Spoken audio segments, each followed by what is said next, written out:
प्रथम ऑनलाइन प्रश्न है महाराज जी, कई घरों में ऐसी मान्यता है बिल्ली रास्ता काट दे तो आगे नहीं बढ़ना चाहिए, गंजी में खाना खाएंगे तो बरसात होगी, बस शादी में झाड़ू पे लात मारेंगे तो लक्ष्मी नहीं आएगी। क्या ऐसी मान्यताएं सही है महाराज जी? समाधान कीजिए। नमोस्तु गुरु। देखो ऐसा है, हमने आपको पहले भी बताया, अंग्रेजी में कहावत है, more study more confusion, no study no confusion. ज़्यादा आप खोजबीन करोगे और ज़्यादा चक्कर में पड़ोगे आप तो परेशानी ज़्यादा हो जाएगी। बाहर के निमित्तों का प्रभाव होता है, निषेध नहीं है, मगर मैं आपसे इतना कहना चाहता हूँ कि आप जैसा हमेशा किया जाता वैसा करें। अब यदि मान लो यात्रा करने जाना है, बिल्ली रास्ता काट गई, क्या टिकट कैंसिल कराओगे तुम?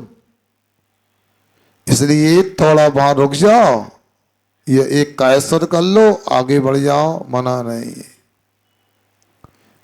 अब आप लोगों को बाहर की बहुत सारी बातें लौकिक में चलती रहती हैं, किन्हीं किन्हीं का संबंध होता भी वास्तविकता से, कुछ किंवदंतियां भी चलती रहती हैं।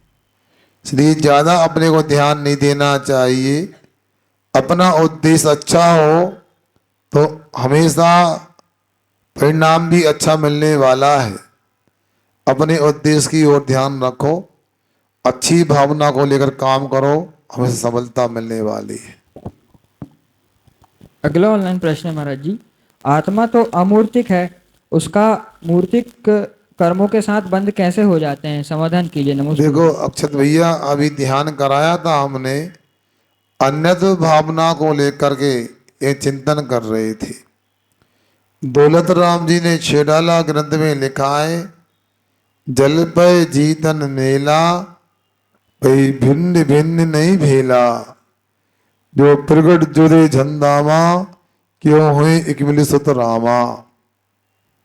यहाँ पर ये कहा गया है, जैसे दूध और पानी प्रारंभ से ही एक में एक होता है, मगर दूध दूध होता है और पानी पानी होता है। दूध पानी नहीं हो सकता, पानी दूध नहीं हो सकता। उसी प्रकार से ये जीव की संसारी दशा है।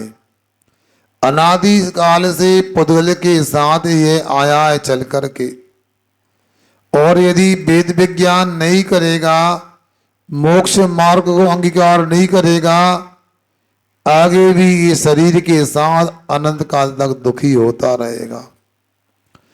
देखा जाए यदि यथार्थ में शुद्ध निश्चय निषेध आत्मा या जीव शुद्ध अमूर्त ही है, मगर पुद्गल कर्मों के साथ में, नौ कर्मों के साथ में एक बेसाई मूर्त है।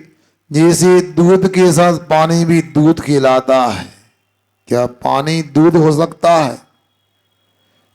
पानी दूध हो सकता है? कभी नहीं हो सकता है। कितना भी मिला दो, कितना भी फेंट दो, मिक्सी में घुमा दो, मगर कढ़ाई में डालोगे तो क्या होगा? पानी खो जाएगा, तो खोवा बन जाएगा, जिसको मावा बोलते हैं। इसलिए व्यवहार से ये जीव मूर्त है, किंतु शुद्ध निश्चय से अमूर्त है। प्रथम प्रत्यक्ष जिज्ञासा के लिए मैं आमंत्रित करता हूँ व्योम जैन, इसके बाद तैयार है अंश जैन इटारसी।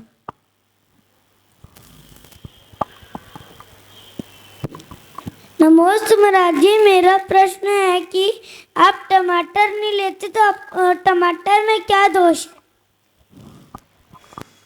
अच्छा, एक बच्चा पूछ रहा है टमाटर नहीं लेते, क्या जिन जिन में दोष नहीं होता सब लेना चाहिए क्या?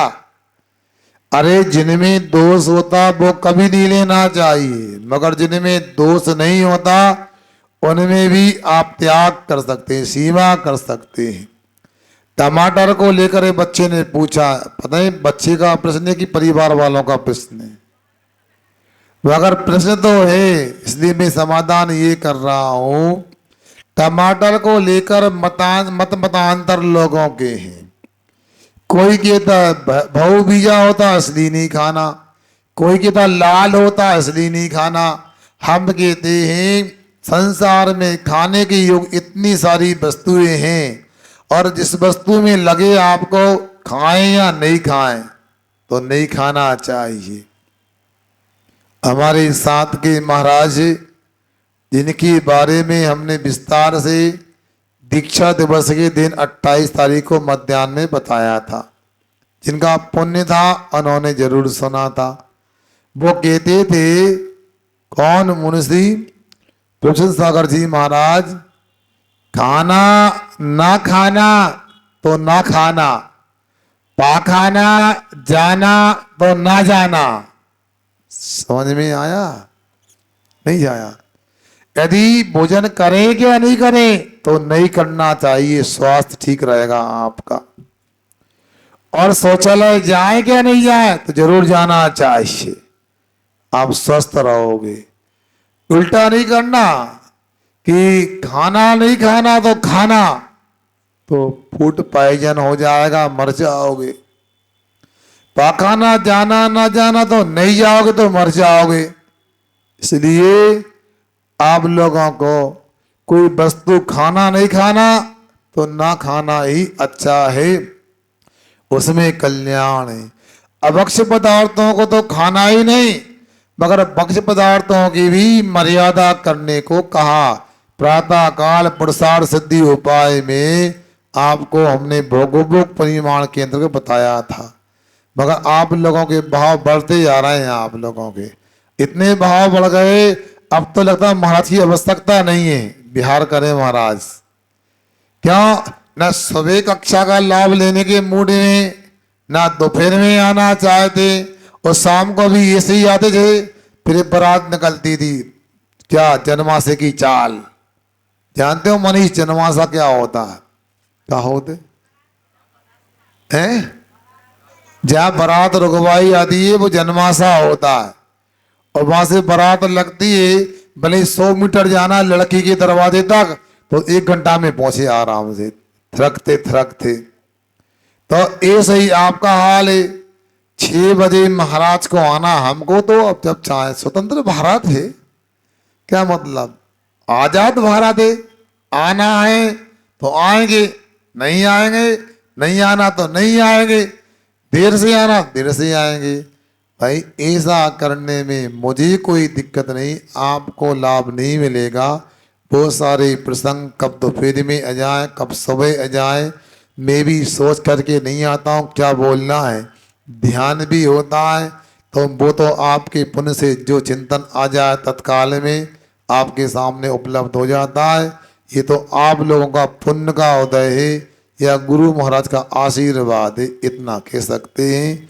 आगे अपना प्रश्न रखेंगे अंश जैन इटारसी, इसके बाद तैयार हैं बालिका नव्या जैन इटारसी।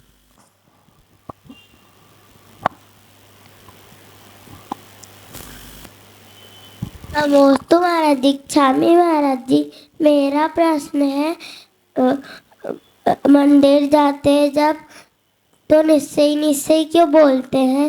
अच्छा पहले बताओ, रोज मंदिर जाते हो? बताओ। इटारसी में बताओ, बूढ़े होने के मंदिर रोज नहीं जाते बताओ। ऐसे लोग भी मिल जाएंगे आपको। मगर बच्चा पूछ रहा मंदिर जाते निश्चय निश्चय क्यों करते हैं। सुनो, आपके पप्पा जब घर पे अंदर ऊपर आते हैं ना, तो बोलते हैं अंश है, बोलते हैं पम्पा, आवाज लगाते हैं। क्यों लगाते हैं? पूछना उनसे है, ताकि पता लग जाए माँ के लिए है, बड़ी माँ को पता लग जाए कि पापा जी पिताजी घर पे आ रहे हैं। ठीक है ना? उसी प्रकार से जब भगवान जी के मंदिर जाते हैं, कहीं पुराने मकान में जाते हैं, अदब पुराने वृक्ष के नीचे से निकलते हैं या जंगल में से जाते हैं, तो उस समय कोई देवी देवता होते हैं जो अपनी आंखों का विषय नहीं बनते, अदृश्य होते हैं। उनके लिए हमारे निकलने से, जाने से, आने से कोई बाधा ना हो, इसलिए जाते समय निश्चय निश्चय निश्चय बोलना चाहिए। जब निकल जाते हैं, लौट कर आते हैं, तो असही असही असही बोलना चाहिए। ये मुनिराज को भी क्रिया करने को कहा गया है। आप श्रावक हैं, आपको तो करना ही चाहिए, मगर ऐसा न करिए कि मंदिर ही नहीं जा रहे आप। सही में सोचो, इतने सुंदर सुंदर इटारसी में मंदिर हैं, और यदि दिन में एक बार मंदिर न जाओ तो हमसे बड़ा दुर्भाग्यशाली कौन होगा बताओ। इसलिए आपको भी मंदिर जाना चाहिए। आपके आश्रय में रहने वाले बच्चों को भी मंदिर ले जाना चाहिए, चाहे बच्चा गोदी का हो चाहे पैदल चलने वाला हो। सुबह मंदिर यदि नहीं जा पाते, शाम को ले जाना चाहिए। और सुबह भी क्या दिक्कत है, बच्चे आखिर स्कूल जाते कब हैं? 5:30 बजे। सबसे जल्दी स्कूल कितने बजे खुलता है यहाँ पर? है 7:30 पे। तो कितना दूर मंदिर पड़ता है। आप लोग 5 मिनट लगेंगे, इस बहाने आपका भी चलना हो जाएगा। थोड़ा दर्शन कर लो। स्नान के पहले भी हाथ पैर धोने के बाद मंजन करते तो हाथ पैर धोते हैं, तो आप मंदिर चले जाओ तो क्या बिगड़ जाएगा। कई बार तो ये बहानेबाजी, हम इसलिए मंदिर नहीं गए, स्नान नहीं किया। कहाँ गए प्रियांशु? अरे तुमसे नहीं गिरा, तुम तो मंदिर जाते हो, राजा बेटा हो गए हैं। मगर जो नहीं जाते उनके लिए कह रहे हैं कि ये क्या ऐसे प्राचीन मंदिर, ऐसे जिनालय, ऐसे जिन्हें देख करके किसका मन नहीं होता। आज कानपुर के श्रावक आए, उन्होंने कहा महाराज जी इतनी सुंदर यह प्रतिमाएं भगवान की दर्शन हो रहे हैं, ऐसा लगता है खड़े ही रहो, दर्शन करते रहो। बता तुम लोगों को सस्ते में मिल जाते हैं, इतराते तुम लोग बातें करते हो। बताओ हैं, भगवान मिल गए तो उनका मूल्य नहीं कर रहे, महाराज मिल गए उनका मूल्य नहीं कर रहे। बताओ कितनी सफाई करना दिवाली की, बताओ अंदर की सफाई भी तो कर लो। दीवालों की, मकानों की सफाई तो हर साल होती है, मगर ऐसा लग रहा है बहानेबाजी ज्यादा है और व्यस्तता कम है। इसलिए आप लोगों से मैं कह रहा हूं कि आप एक बच्चे का प्रश्न है कि मंदिर जाते निसही क्यों करते हैं। ऐसे बहुत सारे अच्छे प्रश्न निकलते हैं, समाधान सुनना चाहिए हमें। तो बल्कि इटारसी में ऐसा लग रहा है जिस चुनाव लड़न लगे ना, उन्हें तो समय बे महाराज के आना चाहते, तुम लोगों को टाइम नहीं बता। अब उनकी खबर आ रही है, दर्शन करना चाहते, तो हम भी सोचा 4 महीना में उनके दर्शन का नहीं हुए। बता इसलिए ऐसा ना करो, हमें कहने का मौका ना मिले कि आप आज क्यों आए, इतने दिन से सो रहे थे क्या? बता। इसलिए आपको प्रतिदिन भगवान के दर्शन करने जाना चाहिए, अभिषेक करना चाहिए, पूजन करना चाहिए, और साधु संत है तो उनका उपदेश कक्षा आदि का लाभ लेना चाहिए। अन्यथा बाद में पछताना रह जाएगा और बार बार मौका नहीं मिलेगा। एक कटनी का नाम सुना आपने? कटनी कहाँ पर है? ये पहाड़ी वाले जानते हैं कटनी कहाँ है? जबलपुर के पास। चातुर्मास करने गए थे और 2014 में आज तक दोबारा कटनी जाना नहीं हो पाया। पहाड़ी वहां से बिल्कुल पास में है, मगर सोचो पहाड़ी में कितने 3 के 3.5 महीना रुके। कितने रुके थे भैया? हैं? अब इतने लंबे रुकने के बाद भी कटनी नहीं गए, लौट करके आ गए हैं। कुंडलपुर से गए पहाड़ी और वहां से बालाघाट पहुंच गए। इसलिए आप लोगों को बाद में कहोगे इटारसी आओ, हम भी कह दें देख तो वहाँ इटारसी में तुमने क्या करो हमारे साथ में। इसलिए आगे पूछो। अपना प्रश्न रखेंगी बालिका नव्या जैन, इसके बाद तैयार हैं श्री पारस जी जैन एडवोकेट। महाराज जी, मेरा यह प्रश्न है कि शांति धारा और अभिषेक में क्या अंतर है? अच्छा देखो, ऐसा है अभिषेक जो है बहुत छोटी क्रिया है, और अभिषेक क्रिया का ही बड़ा रूप शांति धारा है। समझ में आ गया ना? जैसे नाश्ता और भोजन में क्या अंतर होता है, जैसा नाश्ता और भोजन में अंतर होता है वैसे ही अभिषेक और शांति धारा में अंतर होता है। जैसे नाश्ते से थोड़ा पेट भरता है, भोजन से पूरा पेट भरता है, उसी प्रकार अभिषेक करने से कर्मों की नजरा थोड़ी कम होती है और बड़ी अभिषेक करने से संतरा से ज्यादा निजरा होती है कर्मों की। निजरा को जानती हो ना? हाँ जानती है, ठीक है। अब अपना प्रश्न रखेंगे श्री पारस जी जैन, इसके बाद तैयार हैं श्री विजयंत जी जैन इटारसी। नमस्ते भगवान। ये निस्सही और असही होता क्या है, मतलब क्या है इसका जिज्ञासा? देखो वकील साहब, आपको हमने अभी बच्चे के प्रश्न के समाधान में बताया था कि ये सभ्यता होती है। जब पुराने जमाने में कोई बुजुर्ग लोग, सियाने लोग घर में जाते थे जहाँ बहू बेटी वगैरह रहती हैं, तो वहाँ या तो आवाज़ लगा करके या खांस करके जाते थे ताकि वो अपनी मर्यादा को कर लें, अपने आप की संभाल कर लें। उसी प्रकार से परमार्थ में मंदिर वगैरह में अनेक प्रकार के देवी देवता भी अदृश्य रूप में आते हैं और उनके लिए अपने माध्यम से कोई बाधा ना हो जाए तो उनको एक संकेत है कि हम आ रहे हैं, कृपया हमको भी दर्शन भक्ति का मौका दीजिए, दर्शन भक्ति के लिए स्थान दीजिए। एक संकेत है, इसको आप अपने तरीके से सभ्यता बोलते हैं। जाते हैं तब भी असही असही। अच्छे लोग किसी के यहाँ जाते मेहमानी करने, जब लौटने लगते तो बता के यार भैया हम जा रहे हैं, आपने अच्छा हमारा सहयोग किया, सेवा की, मेजबानी की, आप भी हमारे यहाँ आना।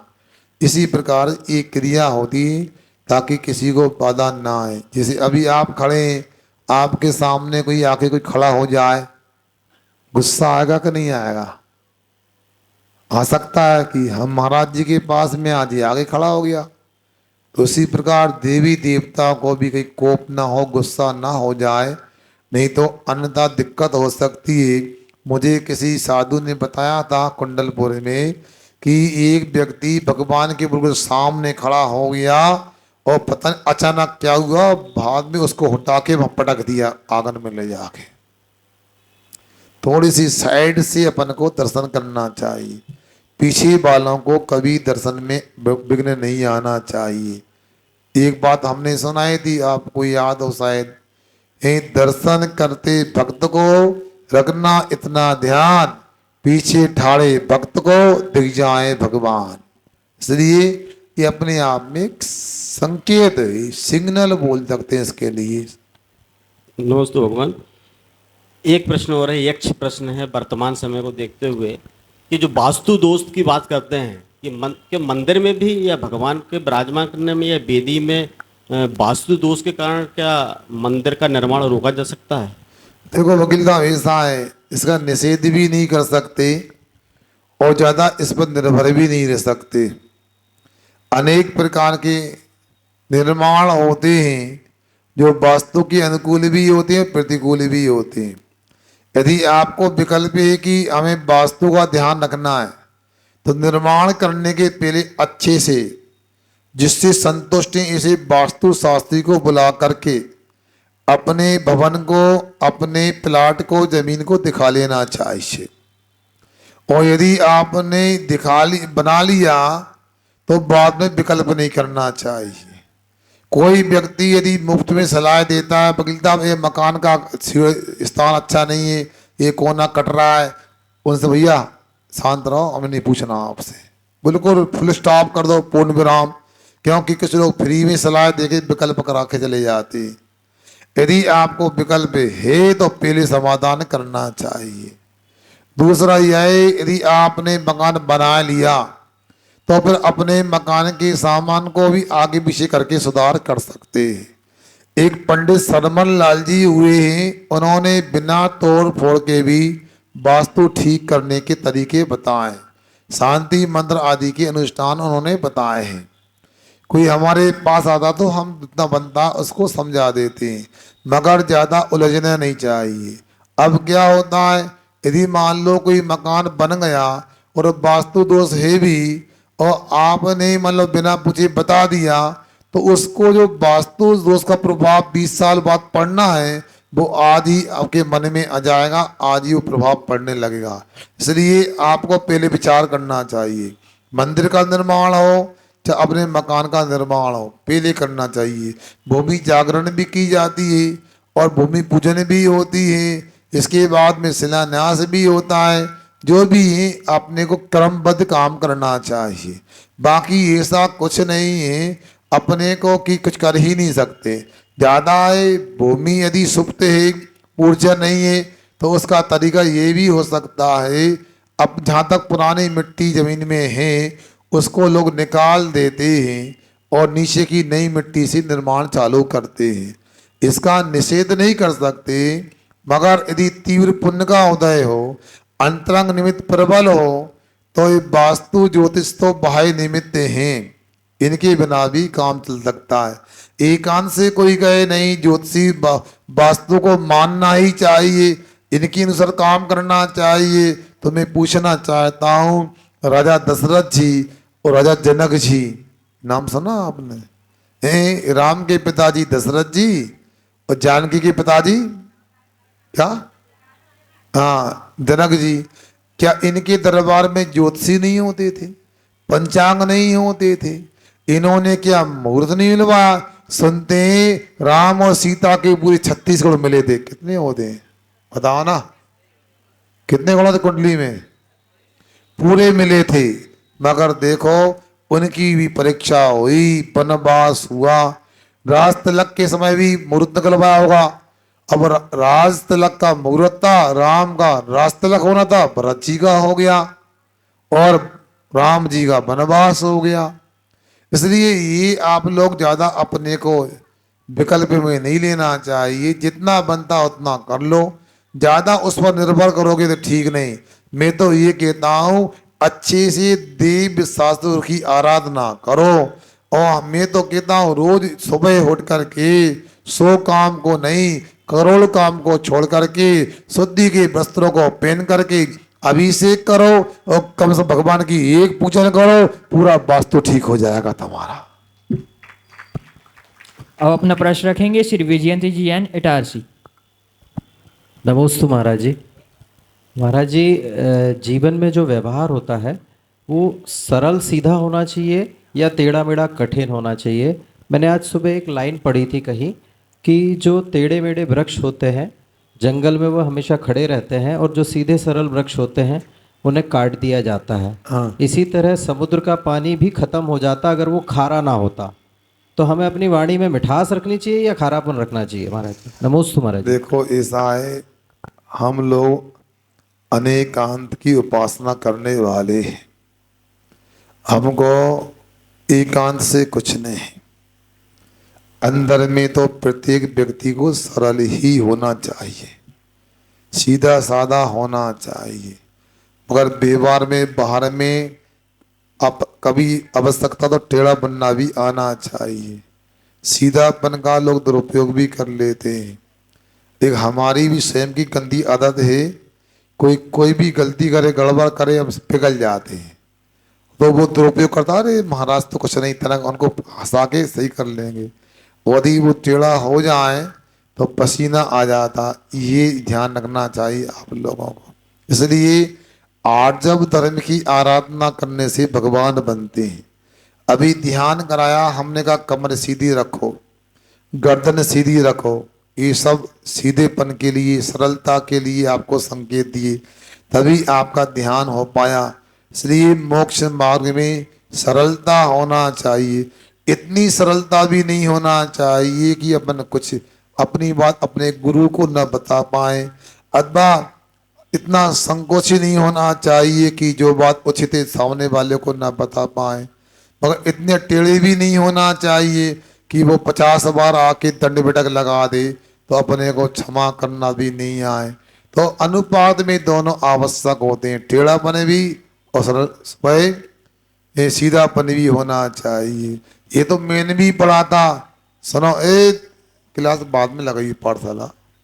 अधिक सरलता सुख नहीं, जैसे विपिन मजार, टेढ़े सीधे बिरबा कट गए, टेढ़े खड़े हजार।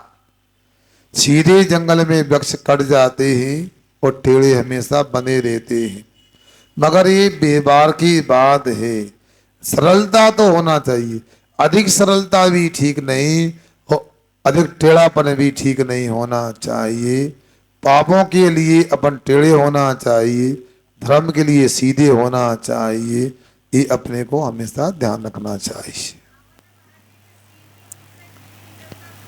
हाँ बिल्कुल बिल्कुल सही कह रही हैं आप।